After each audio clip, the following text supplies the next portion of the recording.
Mahigit 20 korporasyon o kumpanya kakasuhan ng BIR dahil sa ghost receipts. Si JM Pineda sa report. JM.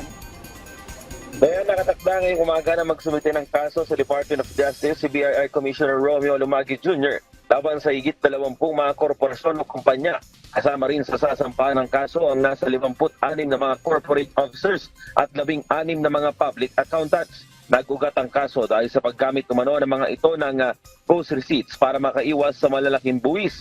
Madalas ay gumagawa lamang ng mga peking transaksyon ng mga kumpanya kung saan ito ang kanilang idinedeklara sa mga income tax return at iligal na babawasan ng kanilang buwis. Aabot sa higit 1.41 billion ang mga buwis na nabawa sa mga kumpanya na iligal na gumagawa ng peking transaksyon. Nitong nakaraang buwan lang din dayan ng magsampa ng tax evasion case ang BIR sa isang kilalang kumpanya ng sapatos. Nasa 178 billion naman ang naging civil liability ng naturang kumpanya. Samantala sa ngayon nga ay inaabangan na natin ang pagdating ni BIR Commissioner Lumagi dito sa tanggapan ng DOJ para sa pagsasampa ng kaso. Balik sa iyo, Dayan. Maraming salamat, JM Pineda.